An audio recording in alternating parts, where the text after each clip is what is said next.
வணக்கம் மக்களே. சிறகடிக்காசை நாடகத்தில் அடுத்து என்ன நடக்கும் என்பதை பார்க்கலாம் வாங்க.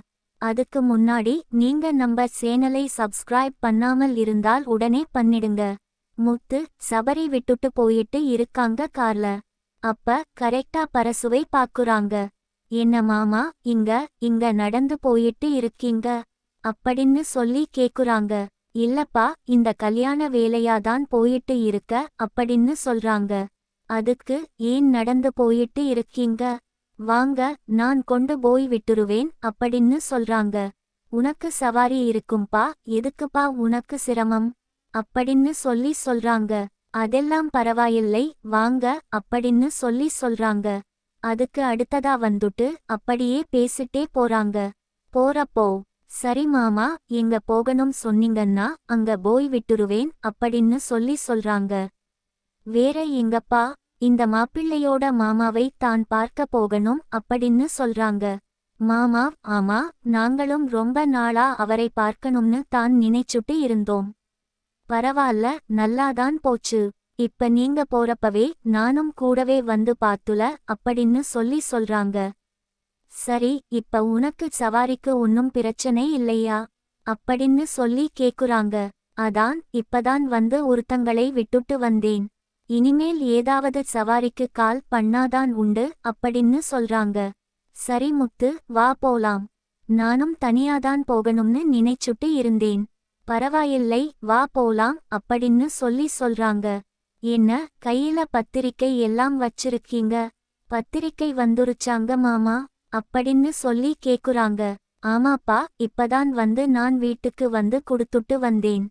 அண்ணாமலை உனக்கு சொல்லலையா அப்படின்னு சொல்றாங்க. தெரியல மாமா, நான் கால் பண்ணா எடுக்கல. ஒருவேளை அதுக்குதான் அப்பா கூப்பிட்டாரான்னு கூட எனக்கு தெரியலையே அப்படின்னு சொல்றாங்க.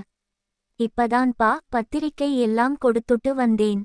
உங்க சொந்தக்காரங்களுக்கு, உங்களுக்கு தெரிஞ்சவங்களுக்கு, யாருக்கு வேணாலும் நீங்க கொடுங்க.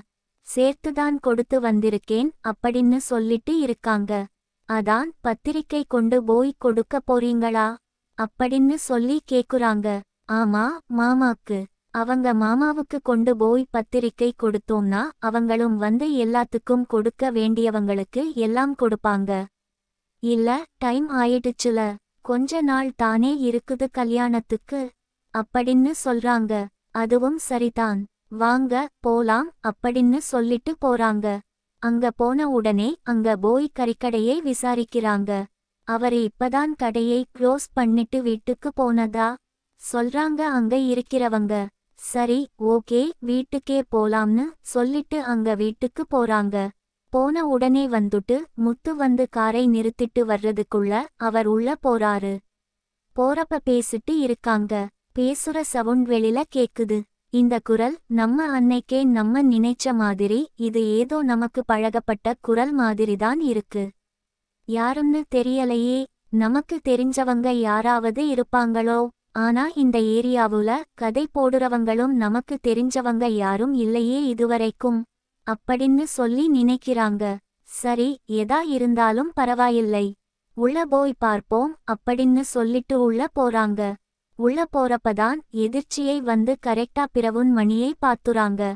என்ன, மலேசிய மாமா இங்க இருக்காரு? அதானே பார்த்தேன். இந்த குரல் அவருடைய குரல் தானே?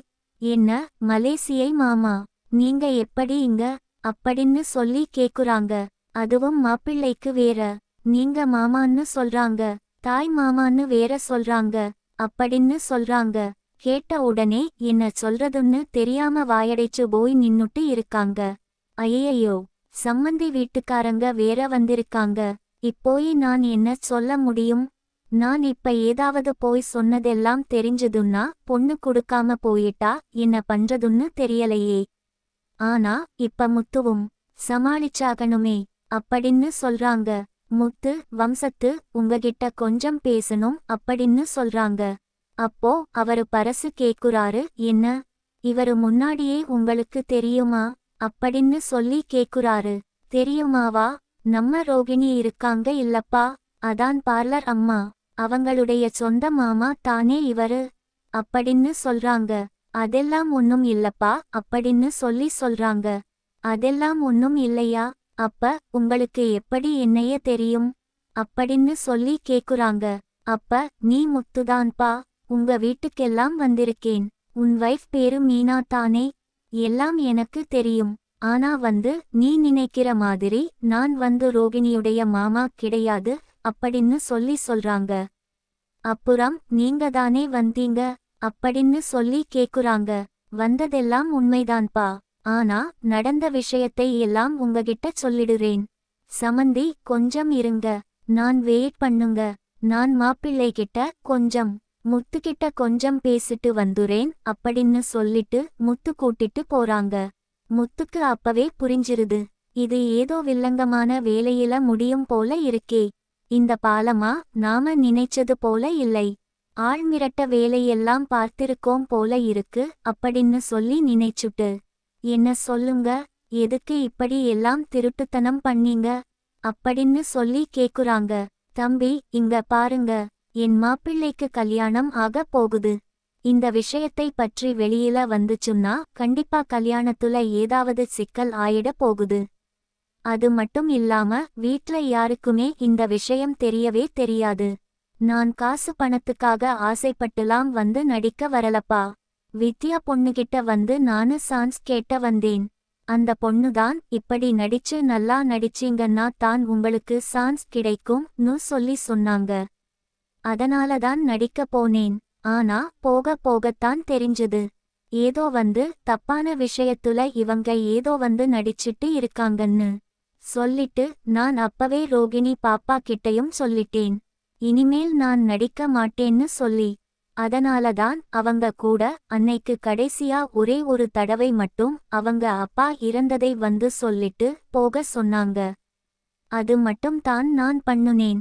மற்றபடி இது எதுக்காக பண்றாங்க என்னங்கிற விஷயம் எனக்கு தெரியாது. நீங்க ரோகிணி கிட்டையே கேட்டுக்கோங்க அப்படின்னு சொல்றாங்க. இதை கேட்டு முத்து ரொம்ப கோவப்பட்டுட்டு, பரசு அங்கிள், உங்களை கொண்டு வீட்டுல விட்டுட்டு நான் போயிடுறேன். எனக்கு அர்ஜெண்டா ஒரு இது வந்திருக்குது, சவாரி வந்திருக்குன்னு சொல்றாங்க. அப்படியாப்பா, அதை சமந்தி பார்த்துட்டு பேசிட்டு வரணும். கொஞ்சம் நேரம் ஆகும் போல இருக்கு. நீங்க முன்னாடியே கிளம்புங்க தம்பி அப்படின்னு சொல்றாங்க. சொல்றாங்க. சோ டவுன் முன்னாடியே போறாங்க. போயிட்டு அங்க போய் பால நம்ம வெளில வாங்க அப்படின்னு சொல்லி சத்தம் போட்டு கேக்குறாங்க. என்னடா, அதான் பணம் கேட்டல, ஹாஸ்பிடலுக்கு செலவான பணம் எல்லாம் அதான் குடுக்கணும்னு சொல்லியாச்சுல, அப்புறம் எதுக்குடா சத்தம் போட்டுட்டு இருக்க அப்படின்னு சொல்றாங்க. இது பண விஷயம் கிடையாது, இது வேற விஷயம். இதை கேட்டா நீங்களே ஷாக் ஆவீங்க அப்படின்னு சொல்றாங்க. என்னன்னு தெரியல, இவன் இப்படி கத்திட்டு இருக்கான்னு சொல்லிட்டு, என்ன முத்து, எதுக்கு இப்படி சத்தம் போட்டுட்டு இருக்கீங்க? இப்பதான் மனோஜ் மாத்திரை எல்லாம் சாப்பிட்டுட்டு தூங்க போறாரு அப்படின்னு சொல்றாங்க. தூங்கத்தானே போறான். டேய் மனோஜ், வெளில வாடா அப்படின்னு சொல்றாங்க. என்னடா, என்ன, எதுக்குடா இப்ப அவனை கூப்பிடுற? அவன் இப்பதாண்டா கண்ணு பிரச்சனை ஆபரேஷன் எல்லாம் பண்ணிட்டு வந்திருக்கான். எதுக்குடா கூப்பிடுற அப்படிங்கிற மாதிரி விஜயா ரொம்ப டென்ஷன் ஆகுறாங்க. இருங்க, எல்லாத்துக்கும் சொல்றேன். ஏங்க பார்லர் அம்மா, நீங்க உண்மையாலுமே மலேசியால இருந்து வந்தீங்களா அப்படின்னு சொல்லி கேக்குறாங்க. இதெல்லாம் என்ன சந்தேகம் அப்படின்னு சொல்லிட்டு விஜயா, மனோஜ் எல்லாருமே சொல்றாங்க. நீங்க எல்லாம் வெயிட் பண்ணுங்க, பார்லர் அம்மா சொல்லட்டும் அப்படின்னு சொல்றாங்க. ஆமா முத்து, அதுக்கு என்ன இப்போ அப்படின்னு சொல்லிட்டு யோசிக்கிறாங்க.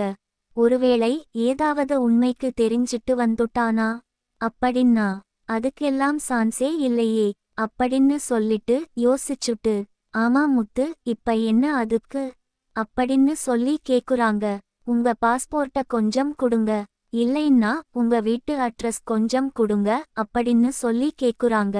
என்னங்க, என்னமோ வெரிஃபிகேஷனுக்கு வந்தவன் மாதிரி கேக்குறீங்க.